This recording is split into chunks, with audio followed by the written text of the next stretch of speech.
Ladies and gentlemen, welcome to this conversation with Sadhguru. My work as a journalist, I often find myself in some of the most troubled places on earth, and I realized just how little I know about living and life and how much there is to learn from Sadhguru. This talk tonight is done in partnership with Head Talks, which is basically the TED Talks of the mind, and we will be talking a lot about mental health as well as in our society. Also allowed.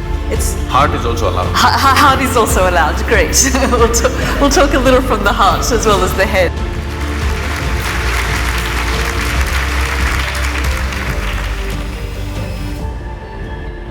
Seldom do we see this number of people turn out to one of these events queuing for hours beforehand. But that really comes down to the power of Sadhguru and the visionary that he is. He obviously needs no introduction. As you know, he's a mystic, a visionary, a yogi, a teacher, a humanitarian, and someone that we can all learn something about how we live life. Just earlier, we were speaking in the green room about some of the atrocities and some of the things that have happened over the last few weeks and the sorts of things that we witness on a daily basis. And the kind of conversations that we were having in there, I realized just how little I know about living and life and how much there is to learn from him.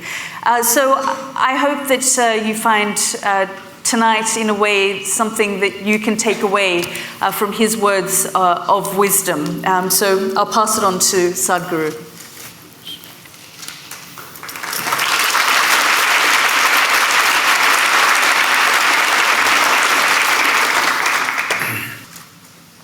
Jananam sukadham maranam karunam milanam maduram smaranam karunam Kalavashadiha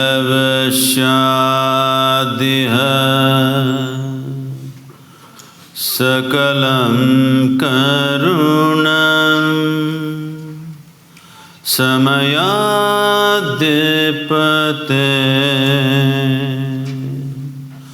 Akilam Karunam. Good evening everyone. Sadhguru, can you tell us a little bit about that chant and what it means? Well, I'm just not going by the word meaning, but the overall meaning would be, birth is a certain pleasure and joy, but death is compassion. When you have lived enough, the relief of death is fantastic. The worst thing that could happen to you is that suppose you have to live forever.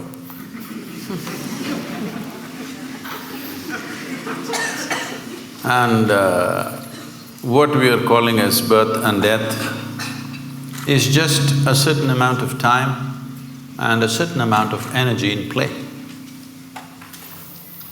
Time-wise, no matter who you are, what you are, for all of us, time is rolling away at the same pace. There's nothing you can do about it. You can't hold back a day. You can't hold back a minute. But our life energies are in our hands.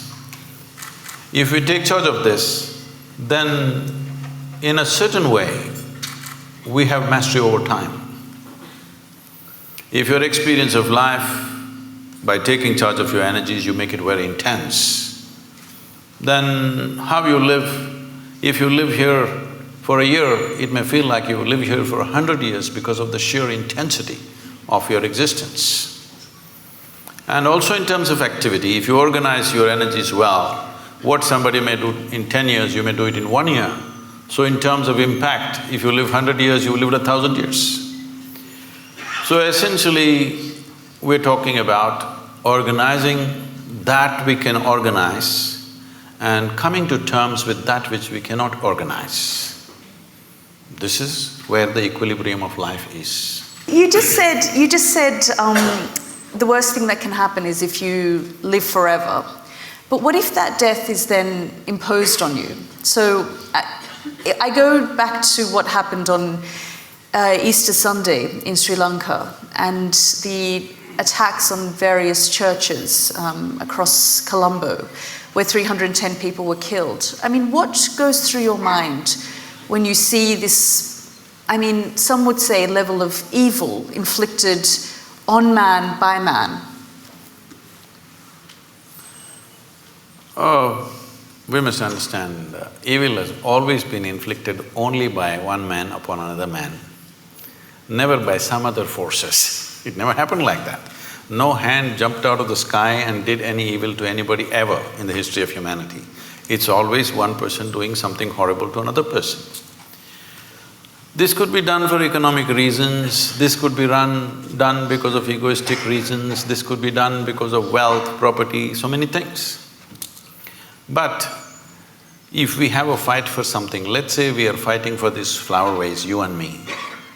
At some point if we fight enough, either some wisdom will arise in you or me and say, okay, you keep it, but I don't want this nonsense going on forever. It'll come somewhere. But when people believe that they're fighting for their gods, there is no compromise. This is what we need to understand. You cannot compromise when you're fighting for your god. If it's property, I'll give it away. But I'm fighting for something about which there is no question of compromise. So we need to understand this. It's not when events happen like this, terrible events like this happen, everybody for a few days they will feel all this and then they'll go about their normal business. We must understand the moment you believe something and I believe something else, it's just a question of time when we are going to kill each other. Maybe we will, or maybe our children will, or maybe their children will, but it's bound to happen. When you believe something, when you believe means just this, what you do not know you assume and you concretize this assumption in your minds and you gather numbers. If these 1,000 people here all believe one thing, and when we step out on the street, if they all believe something else, inevitably there's going to be a clash. It's just a question of time. How do we deal with this though? So, you have set up the menu, but you're surprised when it gets served on your table. Why are you surprised? It is bound to happen. It's bound to happen. All this talk about just adjusting and, creating a little bit of peace here and there is not a solution. One fundamental thing that we should do in the next 25 years, if we are really concerned about the future of the world, because the day of the sword is over. Now it is a day of a deadly button which can do things that you can't imagine ever. Those kind of things it can do. Well, these deadly buttons are being spoken about on a regular basis these days in various places. So when this kind of capability is there, it's important in the next 25 years, we have to establish in the world, your religion is your personal pursuit, do whatever the hell you want. But it cannot be a national or global agenda. This must be set 100%. If we don't do this, we are not looking at just a few churches exploding or somebody shooting in the mosque or something else. You could have nations exploding into bits. A large part of humanity can go into bits because that's the kind of empowerment we have in terms of technology. It's not like you'll take your sword and kill 100 people. You're going to just take away millions at a time. So when this kind of empowerment is there, these kind of rudimentary beliefs, when I say rudimentary belief, I'm just saying, you believe something that you don't know. Let's understand the word belief first of all. I'll ask you a simple question, is it okay? Am I too abrasive for you? You said it's head talk. Suppose I ask you right now, how many of you believe you have two hands? Please raise one hand. Do you believe you have two hands or do you know you have two hands? No. If I start an argument with you that you don't have two hands, and if my argument becomes too powerful, one slap in the face and you know you got hands. So with hands you know. There are so many things you believe. What does it mean? It simply means things that you do not know. You are not sincere enough to admit what I do not know as what I do not know. Because you've not understood the immensity of I do not know. Only when you see I do not know, the longing to know, the seeking to know and the possibility of knowing becomes a living reality. Otherwise, everything I do not know, I just assume. What is the point of that? The moment you assume and you gather 1,000 people who assume the same things, and I assume something and I gather 10,000 people who assume the same thing, clash is inevitable, believe me. But it's easier said than done to say, well, in the next 25 years we need to get out of this mindset. Well, never before this was possible. Today we are sitting here just talking to 1,000 people, but you know that today we have means, what we speak here, we can make it reach the entire humanity. This was never ever possible. Many fantastic human beings have come, but what they could do was minimal, because when they spoke, hardly 10 people heard. Today you can sit here and speak to the entire world. When you have this capability, how come you say you cannot transform the world? We can. It is just that, are we committed to making it happen? I was just talking to somebody who was some kind of an expert on the internet. That's when I started going on YouTube and everything. This is about 12 years ago. I was talking to someone in United States who is some kind of an expert on the internet affairs. So I've never gone browsing or anything, I'm just busy with what I'm doing.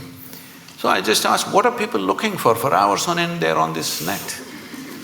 So he very casually says, Sadhguru, about 70% is pornography.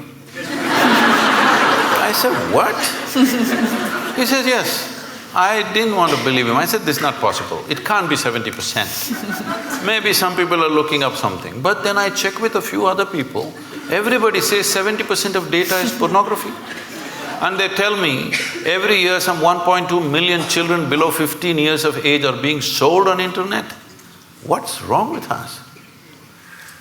I'm saying, when such a tremendous tool of technology comes to us, we want to sell our children? Is this how we use it? We want to change this. That's why I'm loud in the last 10 years, out on the internet. Do you think, though, that technology is a good thing or a bad thing?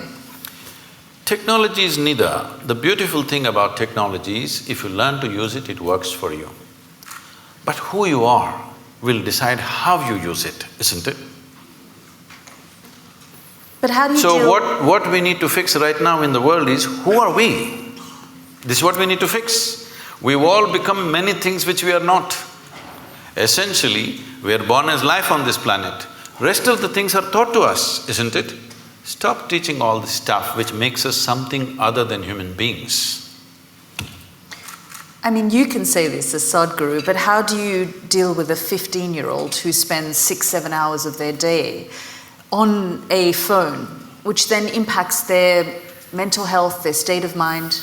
See, being on the phone need not necessarily impact the mental health.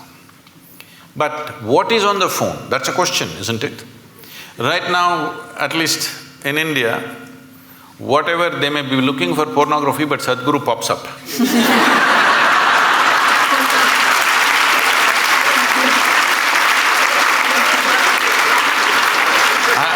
I'm telling you, I'm saying this with a certain glee, because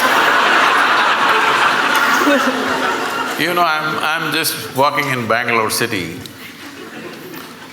Some 12-13-year-old boys, from a bunch of them, they say, hey, Sadhguru, Sadhguru, and they come running. I said, hey, you idiots, how do you know who I am? They said, no, we watch your videos, Sadhguru. I said, what? Your mothers must be forcing you to watch my videos? They said, no, in our class, all of us are watching your videos. I really inquired, and I find in every school that I go to, at least 20 to 30% of the children are watching our videos. I'm telling you, when I was 15, nobody could ever get me to watch a goddamn spiritual video. All right? No way. But today, children are watching. So, this is a new and a fantastic development. So, phone is not the problem. What is the content you're putting on it and who is putting on it? Children are putting? No, adults are putting. Everything has become commerce. So, children are playing video games. Whatever, some in India, some PUBG, what is it? Huh? Because I came to know about it because the Prime Minister mentioned this something. See, it seems whatever, 2-3 hours a day, you're practicing how to kill this one, this one, this one and this one, okay? I'm shooting. When I am 12, 13, it may be okay. When I become 18, don't I want to get a little real? Am I happy just shooting them on my phone? I would like to really shoot them, please understand this. You think I will be satisfied just shooting people when I think it's the right thing to do? Whoever appears, I shoot them on the phone. You think my instinct of wanting to shoot people that I see will be satisfied just on the phone? You are living somewhere. It's not reality. So when we are putting our children through this, and we think they are violent, they are wrong, no, this is the kind of content you're giving them. Can't we change the content to whatever extent we can? I mean, but there are a lot of studies that have been done that the internet is causing a lot of angst for young people. See, these studies goes on about everything. What is not causing angst, tell me? Everything is. And these studies keep changing all the time. Yes, there is some kind of impact of a screen time because of the type of light it emits. People lose their ability, because they're going on this late night, they cannot sleep properly. Because they cannot sleep properly, next day morning there are many troubles. All these things are rolling up. Today in United States, they have technology de-addiction centers, where like AA or something, they have technology de-addiction centers where people go there, and it's a big thing that you can live without a phone. It's a huge achievement that you kept your phone away for whatever number of days. So, technology is not the problem. Compulsiveness is the problem, isn't it? If you're compulsive, even the food that you eat, if you eat compulsively, won't you get sick? So for compulsiveness, there's only one cure, consciousness. There is simply no other cure. You can make adjustments. Can I say a joke? Is it okay? Please, of course. On a certain day, an office colleague, a young woman, asked Shankaran Pillai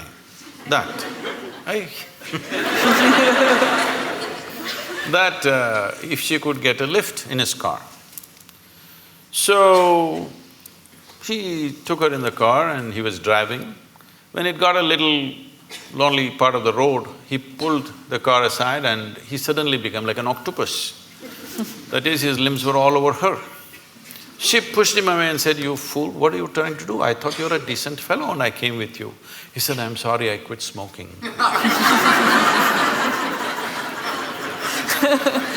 Then tell us, how do we get to a point of consciousness then? How do we not take our impulse from smoking to something else? See, we are misunderstanding consciousness as just mental alertness. Mental alertness will help you to survive better. Consciousness is not about that. See, you know that you exist right now only because you're conscious, isn't it? You are conscious right now. That's why you know that you're here. Suppose you fell asleep. You don't know that you exist, isn't it? You don't know the world exists, nor do you know that you exist, simply because you're somewhat unconscious. Does it mean to say you're completely unconscious? No, you're still conscious when you're sleeping, but not conscious enough to notice the presence of many things. So consciousness is not whether it is present or absent, it is always there. The question is only the intensity and the volume of it. If we have to use an analogy, right now see, the lights are focused on us, so both of us are clearly seen. There are people hiding in darkness. Suppose you dim the light further, all these people will disappear, only two of us will be there. If you increase the voltage, suddenly they will all appear. They were always here. They were here all the time. Because the lights were dimmed, I could only see you and nobody else. If the lights were up, then you could see. This is all consciousness sees. Everybody is conscious. Question is how conscious. So to increase or to raise consciousness, what have we done in the societies? Our entire education system is just about survival, one being better than the other. How can you be conscious when you're competitive? When all you want to do is be better than somebody. Your only joy is other people's failures. How will you be conscious? When you're enjoying other people's sufferings, other people's failures. This is what being number one means. I'm the number one means what? You're number 10. That's my joy. So I think this is sickness. From kindergarten, you're spreading this sickness into children and you expect them to be fantastic. It won't work like that. So do we need to change our systems? Oh, definitely.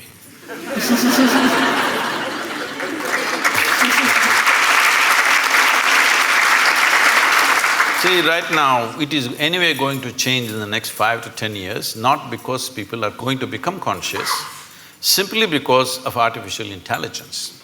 For a long time, I always wondered, even when I went to the school, an idiotic person who's read a book a few years ahead of me suddenly is acting like they're something superior. Just you read a book few years ahead of me, and how come you're so superior? I don't understand this. If you're a scholar, you read a few books. If you're a religious person, you read just one book and somehow you're superior. How come just by reading one book ahead of me, you become a superior life? All this is going to be demolished in the next 5–10 years' time. My phone will be able to do 10 PhDs a day. It has enough memory to do that. So all scholars, religious people, people who just keep on vomiting their stuff that they've read elsewhere, this will be nothing. This will be nothing. So, see, there was a time, I remember this very well, in Mumbai port, when the first gantry was installed to load and unload the ships, about 35–40 years ago maybe, all the labor protested, they went on strikes. Then I was in I'm interested in this thing, so I was visiting some ports recently. I was inquiring what was the size of the vessels then, what is the size of the vessel now, how much time does it take to load, unload. At that time, the biggest vessels were about 30,000 tons or 35,000 tons, in that range. Today, most of the vessels are over 100,000 tons, some of them are 250,000 tons. But at that time, they were taking 26 to 28 days to unload one ship. Today, they unload a ship in less than 24 hours and they're unloading 12–15 ships at the same time. That is, in one day, 12–15 ships are unloaded. Why? Because from man's muscle, we move to machine. Right now, all the professors, scholars, all of them are crying, what will happen to our jobs? It's the same situation. What you could do with your intellect, a machine is coming which can do better. My first brush with artificial intelligence, as I saw it, was when I was 13 years of age. Today's children, everybody is on the iPads and screens all the time. When I was 13, for the first time, I saw a flatbed calculator. So somebody brought it to school, I had never seen anything like that. They said multiplication, tuk, tuk, tuk, tuk, tuk, tuk, tuk, tuk, tuk. Just came. Immediately I felt offended because if it can be done like this, why the hell are they torturing me in the arithmetic class?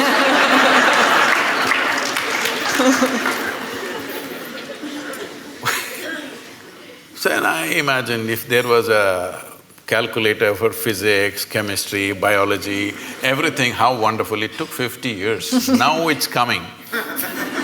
All the best for the children of the future, because they don't have to go through this torture of simply trying to retain something in your memory and believe that your memory is intelligence. Your memory is not intelligence. Your memory is a certain capability, all right, but intelligence is a different dimension of life. Consciousness means pure intelligence. unsullied by memory. Now if I look at you, oh, I know Yalda, oh, she's good, she's bad, she's my friend, she's my enemy, this, that, so much nonsense in my head. What happens now is, I don't see you the way you are right now. Yes? If my intelligence is sullied by my memory, I cannot see you and experience you the way you are right now. If I don't see you right now the way you are, I cannot see this flower the way it is right now, I cannot see the sunrise, I cannot see the sunset. For everything I have a stupid meaning in my head. There is no meaning in the phenomena of life. There is no meaning to sunrise, there is no meaning to a flower, there is no meaning to a cloud, there is no meaning to anything. It's just that it's fantastic, that's all. Meaning exists only in the psychological framework of the human being, and these meanings are simply because we are constantly dipping into our memory. In traditional terms in India, when we see people living out of their memory, we say, ayyo karma. That means past memory is ruling them. They will never experience life. They will just recycle the same stuff. Is it possible to shed or leave behind memory? I'm sorry? Is it possible to shed or leave behind your memory? See, you don't because have to it's shed part of your memory. identity. No. If you shed your memory, you will again walk into the same pits that you walked in the past. Memory is not to be shed, it needs to be carried little loose, that it is not sticking to you all the time. See, your entire body right now is just memory. There is evolutionary memory, there is genetic memory, there is karmic memory, there is conscious, unconscious levels of memory, articulate and inarticulate levels of memory. In yoga we identify your existence as 8 dimensions of memory. This whole thing is memory, isn't it? See, you may not remember how 10 generations ago your great-grandmother looked like, but her nose is sitting on your face. Body remembers, isn't it? 100%. It doesn't matter where you go, what you do in your life, this body retains every bit of that memory, isn't it? So, this existence is memory, but do you want to use this body and this bank of memory that you have in your mind as a platform upon which you sit, or do you want to carry this on your head? This is the difference. Being conscious means you sit on this platform. Being unconscious means you carry it on your head, the burden of it. You mentioned artificial intelligence. Are you worried about the future? No, this is the best time for me.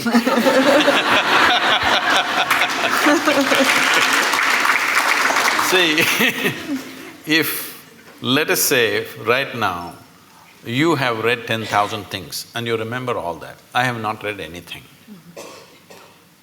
So, the value that you have is only the memory you have. But now I have a little gadget which knows 1,000,000 times more than you know. So now what is the value for you and me? What kind of a human being I am is the only value, isn't it?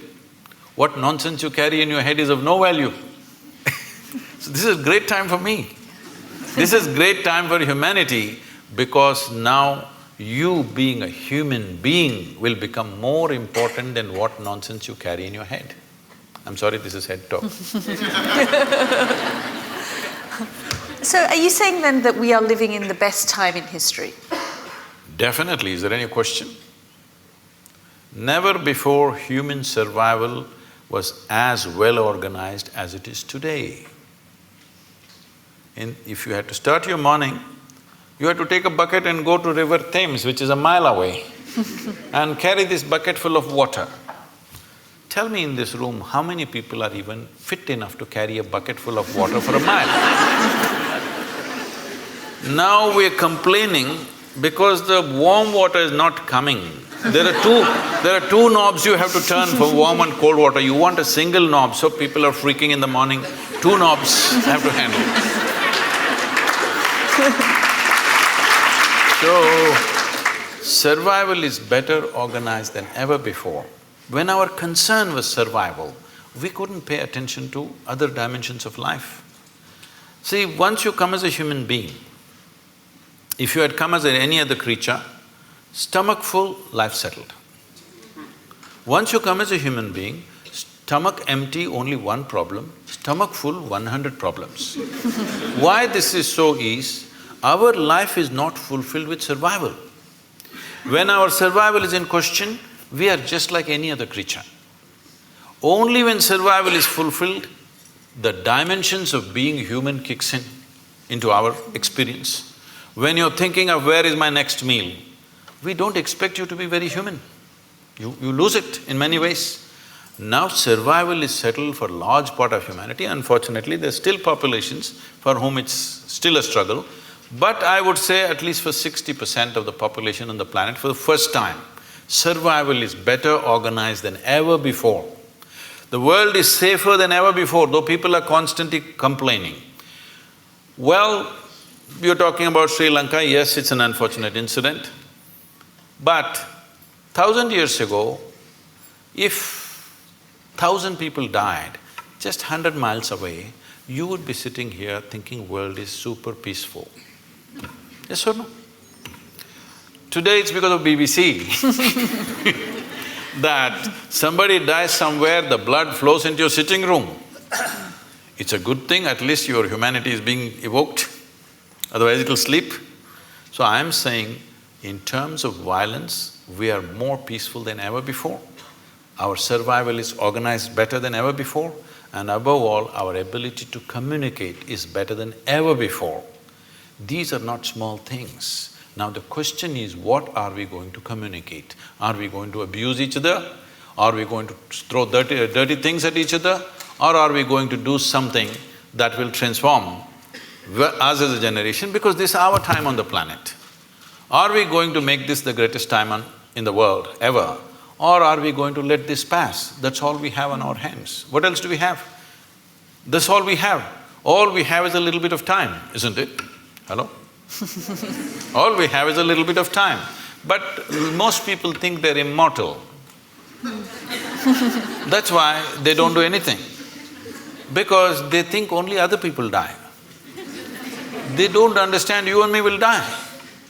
When we are born, we are geared to die. So it's only a question of time. Time is ticking away right now. As you sit here, from the time we came and sat here, we're 20 minutes closer to our graves, all of us. Yes, if you're conscious, if you think about death once in a way, it'll become a morbid thought. But if you're conscious that you're mortal, you would organize your time in the most productive possible way, isn't it? Are you worried about global leadership though? I mean, you say we're living in the best time it's the best time for us in terms of survival and technology, but if we look at the global phenomenons at the moment, I mean, even if we look at what's happening in this country with Brexit and identity politics and people feeling like they need to belong to a certain type of thinking or group on either side of the spectrum, is that not dividing us more and more? I think this reaction is happening not just here, in many places across the world. I've been talking to media and others saying, don't push the pendulum too much on one side, it'll inevitably swing the other way around. So people have been pushing it too much on one side about politically being correct, saying the right word, not the right thing. The right word you must use. If I say mankind, women will react. I'm saying, is everybody so screwed up in their head? All the time they're discriminatory? I don't think so. Some people are, of course. But today it's become like this. You know, it was very natural for me, if you see a child, you want to pick up the child, you want to do something, you want to talk to them, you want to hug them, whatever, because it's like a fresh flower. But today, you don't know whether to touch the child or not, because people are making such a big deal about it. I am not saying there are no issues, there are serious issues, this which needs to be addressed. But at the same time, when we push it to a paranoia level, instead of taking necessary steps, we make it a paranoia among people, then the other swing is inevitably going to come. Now somebody is saying, don't worry about all this ecological nonsense, nothing is going to happen, everything is fine, let's do everything as it is because this is all rubbish, because you pushed it too much. This is very important to understand, people who are concerned in this world. If you are a concerned human being, it's very important, whatever you think is right, you must not push it too much. If you push it too much, the reverse pendulum will anyway happen, you're seeing that right now.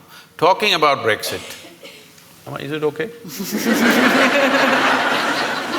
Because I think you already made up your mind, so see, could you sell this idea to anybody in 1945? 1945, could you sell this idea that Germans, French, Italians, Spanish, English all come together as a union? Could you even think, I'm asking, after World War II? So in 50 years' time, when such a thing happens, it's not just an economic arrangement, it's a huge step in human consciousness that with people that you fought so bitterly, bitterly means it can't be any worse. Human beings can't find any worse than that. After that, within 50 years, when the generation is still alive, many members of that generation are still alive, you thought of coming together, it's not a small thing. It's not just economic arrangement, it's not just euro versus your pound or whatever. It is a tremendous step for humanity. But now you want to go back on it? It's done. On that note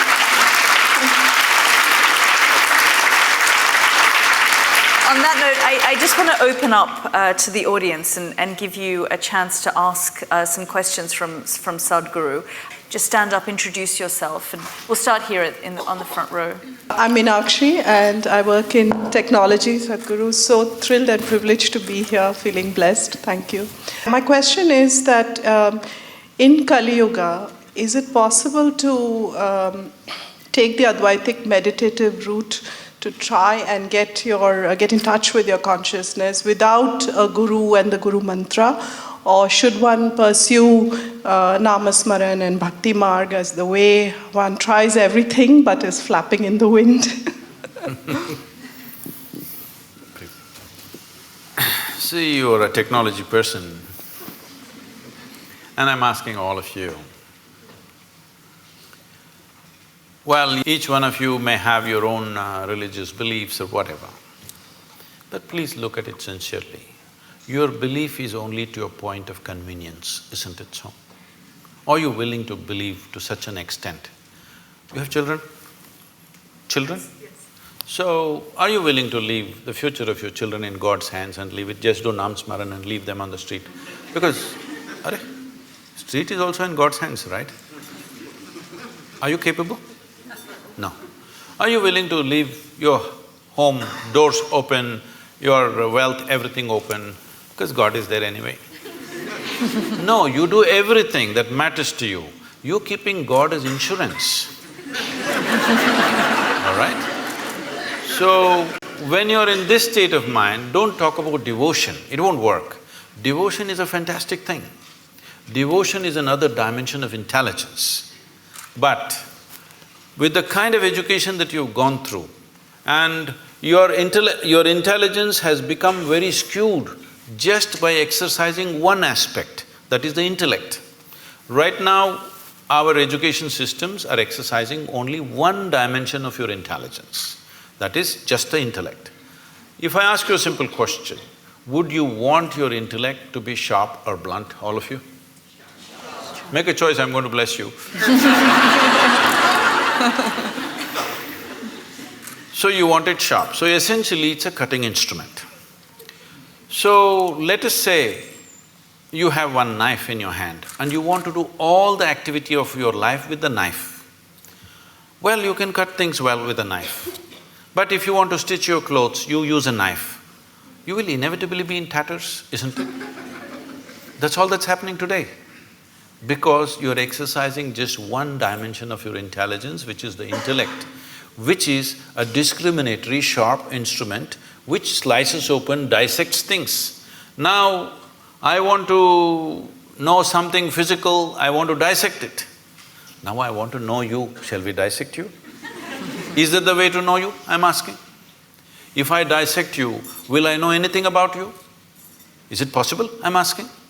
By embracing you, by including you, I may know something. By dissecting you, what will I know? What will work for a physical substance, you're trying to apply to your own life. It's not going to work like this. See, the more educated people are becoming, the more disturbed they're becoming, Education should have settled them, isn't it? Education should have enhanced life. But tell me, who is causing maximum damage on this planet? Educated people or uneducated people? Hello? Educated people, isn't it? Educated people should have been the solution. Educated people are the problem. Simply because we are using a knife for everything. If you wonder this thing, there was a time when I was crisscrossing India on my motorcycle. So one whole night I've been riding. I'm somewhere between Madhya Pradesh and Uttar Pradesh, I don't know which state, somewhere around there in the border. So early morning around 6:30, I end up at a tea shop. Full night I've been riding. Then, people who ride motorcycles, they will know one problem is always that every 500 kilometers those days, the chain will become slack. So you have to take off a link and put it back, tighten the chain. This is a very easy job, but it's messy because of the grease and stuff, your hands will become messy. So I'm just about preparing for breakfast, I'm not willing to mess. Then I see on the opposite side a shack which says Mubarak Mechanical Works. Then I see a young boy there and I say, "Hey, can you tighten my chain?" He said, yes, full enthusiasm. Then he goes inside and brings his tools. What he brings? He brings a chisel and a hammer. Then I say, "What, you going to do with that?" He said, "Yeah, I can do it." I said, "Wait." Then I walk into his garage and look, only what he has is chisel and hammer. He can fix it, but after that, that's the end of it. So right now, this is what you're trying to do. You're trying to fix everything with the sharpness of your intellect. You will become a mess. The more you do it, more mess you will become. Only satisfaction you have is, you know words and things that other people do not know, but you are a total mess. Yes, because the other dimensions of intelligence have not been opened up in this society, largely. Not everybody, but largely. There are no systems to open up other dimensions of intelligence. So when we say devotion, we're talking about a completely different dimension of intelligence. Devotion is not about belief. Devotion is not about going to a temple, church or mosque. Tell me, is there anybody in this world, either in sport, art, music, business, spirituality, whatever, has anybody done anything significant without being absolutely devoted to what they're doing? Has it happened? So devotion is another dimension of intelligence. If you exercise that, life will be very beautiful. But it does not mean that you can simply believe that devotion has become deception because it's a deal. Right now the deal is like this, "Dear God, I will give you 10 pounds, will you give me million?" I'm saying, when there's not a single idiot on the streets of London who's willing to make such a deal, how come the source of creation is willing to make such a deal with you? So what do you think of organized religion then? I generally don't think about it.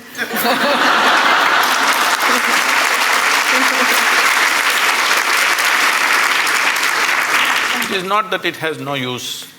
See, if there was no religion, a lot more people would have lost their mental balance.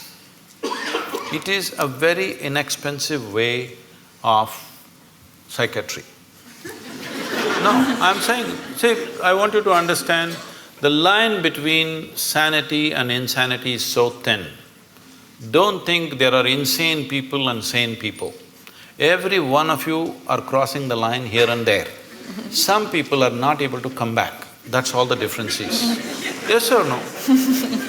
Well, aren't you saying with somebody, "I'm mad at you"? So you are not mad at anybody, you're just mad, that's all. You are able to go mad for some time and come back, so you think you're normal.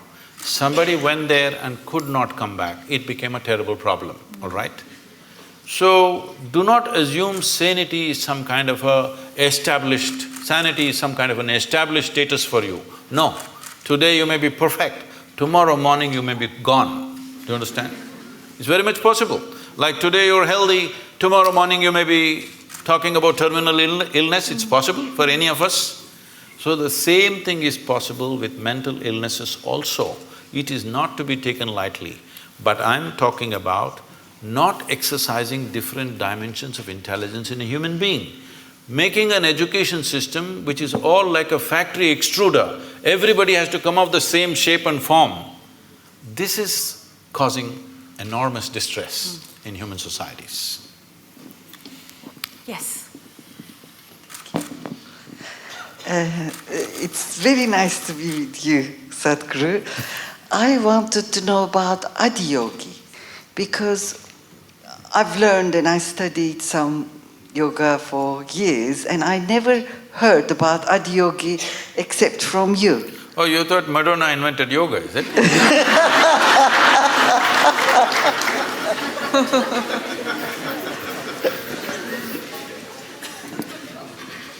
The word Adiyogi means the first yogi. We don't know the exact time, but it's somewhere over 15,000 years ago. That much we know because of certain relics we have found and certain things that have been said, certain astronomical phases that they've talked about. Based on this, we estimate it's over 15,000 years ago, we don't know the exact time.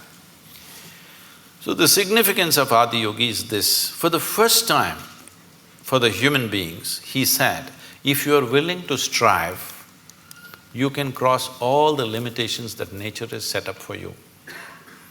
Only thing is if you're willing to strive. And above all, the most important thing of this is, he's the first one.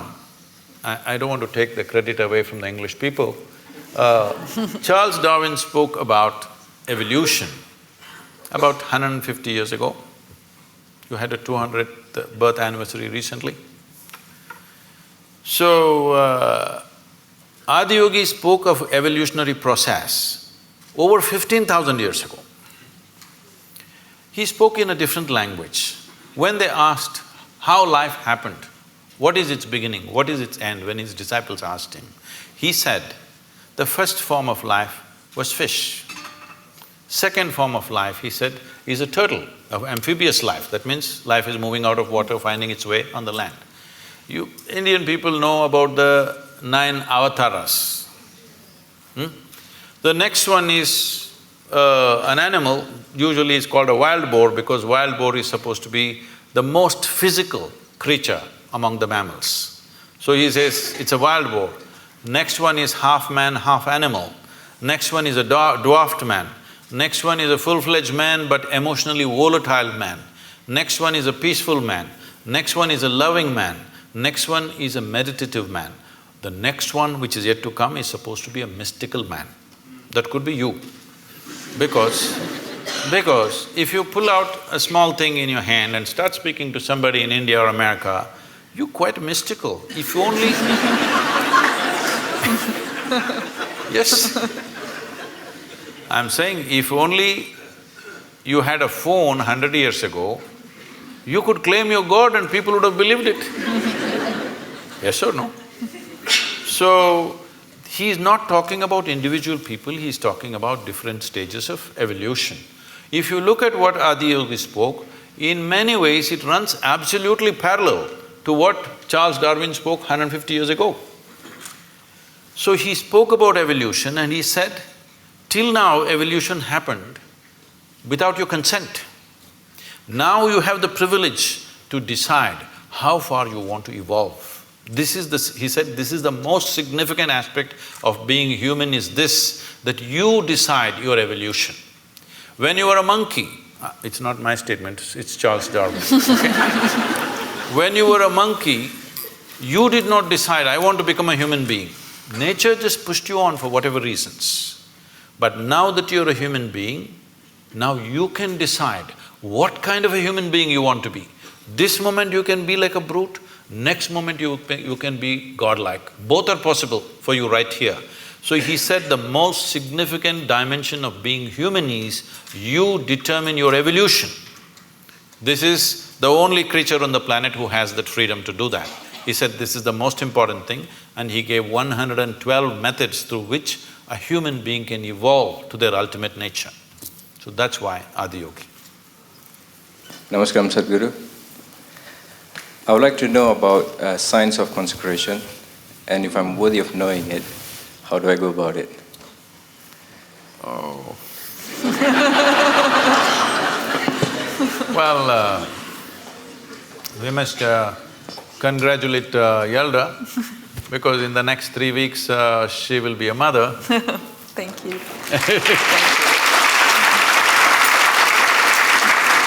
This is terrible gender discrimination because only women are ever allowed this privilege.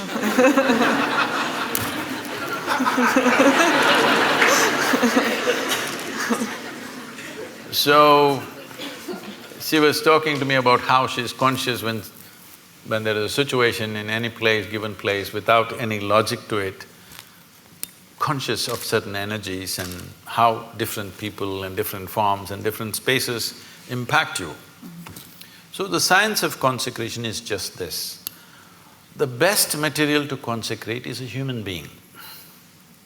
Because of all the physical forms on this planet, this is the most evolved physical form.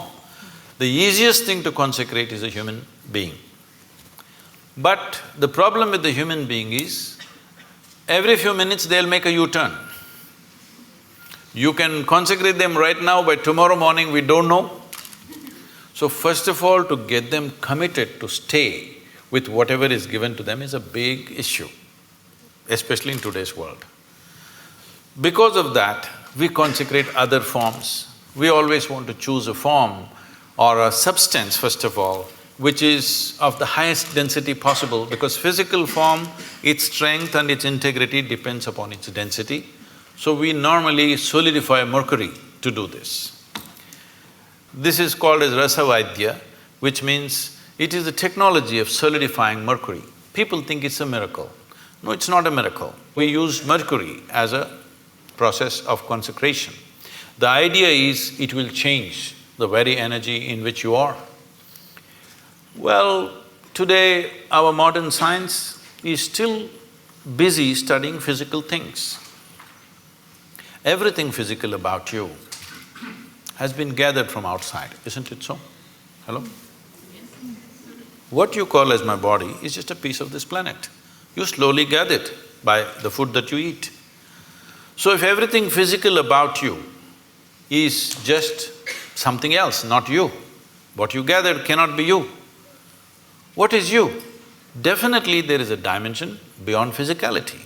If you ignore that, there's simply no life. But right now, still the logic, the human logic which thinks it is scientific is still at this level of logic that except what I can measure on the instrument does not exist. So actually all of you do not exist because you cannot be measured. This happened to me. I don't subject myself to these indignities anymore. Way back, because of some obligation, I was in some institute, they said, we want to measure your gamma waves. I didn't know I had gamma waves. They said, no, there are gamma waves in your brain, we will measure it. So they put 14 electrodes into my body and they said, meditate. I said, I don't know how to meditate. They said, you teach everybody meditation. Yes, I do, because they don't know how to sit still.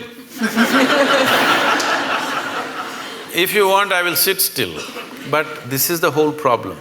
Their problem is they want what kind of meditation? They want a name and the process, and they want to measure the result. So I am not going to give them that pleasure. I said, if you want, I'll sit still. So I simply sat. After about 20 minutes, with some metallic object, they're hitting that funny place in your elbow, where it hurts most. Then I thought it's part of their experiment and I sat there. Then they're hitting my ankle, my knee. It became quite consistent and painful. Then I opened my eyes and said, am I doing something wrong? Why am I being beaten? They said, no, according to our instruments, you are dead. I said, this is a great diagnosis you have. But then they thought through and they said, no, it looks like your brain is dead. I said, I will stay with the first opinion. I am dead like this is okay with me. Brain dead if you give me a certificate. That's not going to be good. Why I am saying this is, the essential life that you are, you think you are going to measure it in some instrument? Only physical processes will measure, isn't it? And you know, everything physical about you is from outside, it's not yours. It's not yours, it's just a piece of the planet. So, you can't be measured, so you don't exist. What a great conclusion are you making? So what is consecration? Is a dimension of energy which is not physical in nature, but it's life, concentrated life, let's say. Consecration is a way of creating a very concentrated life process. If you walk in, it's like that. So, in certain cultures, particularly in India, every street we consecrated at one time. But people slowly misunderstood, thinking these are temples for worship, whatever, it all went into all kinds of things. But still there are fantastic spaces of consecration in that culture, you must come and experience this. These days they're measuring some bio stuff and all, they're saying some fantastic things happening, I don't know what their meters are. But I know this, Yalda is saying she knows this, if you walk into a space, you know how alive or dead that space is. So is it measurable by something? No, only life knows life. When life meets life, it knows. When life meets death, it knows. Is there some instrument to measure this? No, because all your instruments can only measure physical processes. So consecration is that concentrated life process. No human being should live in unconsecrated spaces. If you care for humanity, especially children below 14 years of age, believe me, if you make sure they spend a certain amount of time in consecrated spaces, you will not have any of this nonsense about adolescence problems. See, right now, toddler… if you're an infant, diaper problems, toddler means he's running away problems, adolescent means some other problem, middle age means crisis, old age means horrible. When are you going to live, I'm asking? You're looking at life process as a problem. It's not a problem. You're making it a problem because you're trying to fit life into your intellect. No, your intellect fits into this life perfectly well. If you try to fit this life into this intellect, it's not going to work. So consecration is a dimension and a science and a technology with which you concentrate life in such a way, if you walk in, your whole energy system bursts forth. You will see we have created spaces like this. If people just walk in, sheer intensity, simply tears start flowing. They don't know why. Simply the intensity of the place, simply tears start coming. You must every day, your cheeks should be washed with tears of love, joy and ecstasy. If this doesn't happen, you're not living yet.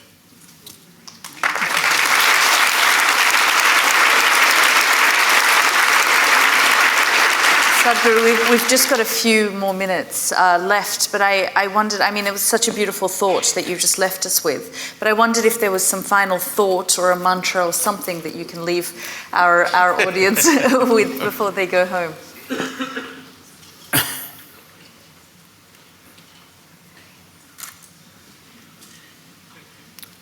See, this is what I would like to change.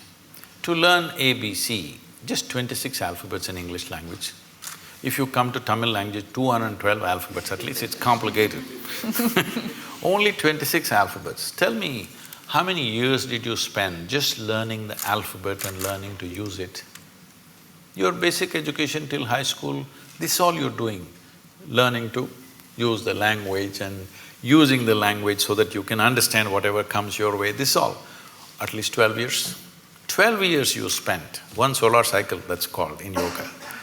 One solar cycle you spent just to learn a language, to communicate with people.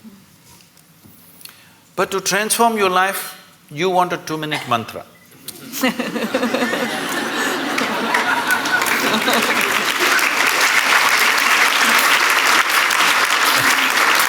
That is what she was trying to say, because certain people told you that if you just utter this so many syllables, everything will be transformed. I'm not saying it is not possible. It is possible because sound has that power to transform if you use the sound right. But what level of preparation are you is the question. If you throw such a small seed somewhere, it'll become a huge tree. But only if the soil is fertile, isn't it? If you put it here on this platform, will it grow? So, What have we done to ourselves? What is the level of preparedness we have? This is the issue. All of you, I could just initiate you into a powerful meditation process just like that in 2 minutes, if only certain level of preparedness was there.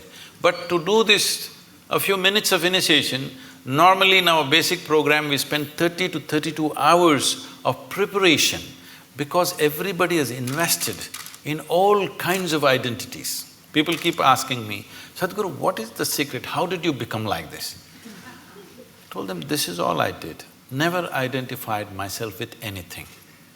The moment your intelligence gets identified with something, you must understand this, the nature of the intellect is such, suppose you identify that you are a woman. Now your intellect keeps on doing rounds around that, protecting this gender all the time. Now you say, I'm English. Now it will go only around that, protecting that. Now you say, I'm a particular religion. Now it'll go only around that. Whatever is your identity, your intellect will serve only that. The moment you identify yourself with something, you have subjugated your intelligence to just self-defense and protection and survival. The intellect could have been a penetrating force to reveal life to you. Instead, you're using it to fight life, other life, because it's a defense mechanism. The moment I have an identity, I have to defend it, isn't it? Just to be here, without any sense of who the hell I am, you actually don't know who the hell you are. Hello? Assumed stuff, isn't it? Only because you dip into your memory. So if suppose Mr. Alzheimer visits you, suddenly you don't know who the hell you are. Even now you don't know. This is an assumption based on the accumulated memory. So if you just learn this one thing before you go to bed tonight, everything that you are not, keep it aside and go to bed, okay? Say right now this clothing, is this you? No. So you understand this, not me. It's not that physically you have to keep it aside. I'm saying, you know this is not me. Is this me? This is not me. Is this body me? This is accumulated, this can't be me, isn't it? It is said, if you live here for about 75 years, you approximately eat, depending upon your diet of course, you approximately eat between 12 to 1400 tons of food. Are you carrying it right now? Hello? Those of you who are middle-aged, are you carrying at least 600 tons? Where is it? What you thought was my body is coming and going all the time, isn't it? It's not even the same body. It's coming and going all the time. So this is not me, if you keep it aside. All the impressions that you have gathered, you also gathered from outside. Keep that aside. Everything that's not you, just keep it aside and go to bed and see if you can just be little conscious till that last moment till you fall asleep. Most people don't know when they fall asleep. Most people. When I say most, I'm being generous with percentages, 99. If you make a little effort, just a little effort, a few days, if you make an effort to stay conscious till you fall asleep, you will see you will wake up like a newborn baby every day. And it's important. Why I'm saying a newborn baby, where Yalda will have this experience in a wonderful way, you will see the baby… What do you think he's trying to do? He's drinking life. You become like that. Why? Because you're just living in the capsule of your memory. You think you already got it. If you got it, you must be dead, isn't it? So people are practicing death in installments. See, if you're really super alive, it's fantastic. If you're dead, it's good. But if I want to torture you, what will I do? I will not kill you. I will make you half alive. That's torture, isn't it? This is what is self-inflicted for most human beings right now. They're keeping themselves half alive and they're wondering why life is such a torture. I just asked a simple question about a year and a half ago when I was in London. I was speaking to a very prominent group of people. I asked, how many people in London city can sit in the evening peacefully, even without a glass of wine. They clearly said less than 1%. So, to be healthful, you need a chemical. Today, 70% of the people are on prescription medication of some sort. To be peaceful, you need chemicals. To be joyful, you need chemicals. To be ecstatic, of course you have ecstasy. I'm saying for everything, if you need chemicals from outside, this is not a moral issue for me. The concern is this: if 90% of the population is doing chemicals to be healthful, joyful, peaceful, everything, the next generation that you produce will be less than you. This is a crime against humanity. Next generation should be at least one step ahead of us. But if you produce a generation which is behind you, you're seeing this, you're beginning to see this everywhere. If you produce a generation which is less than you have committed a serious crime against humanity. This will happen in a big way if we don't go off chemicals, both prescribed and otherwise.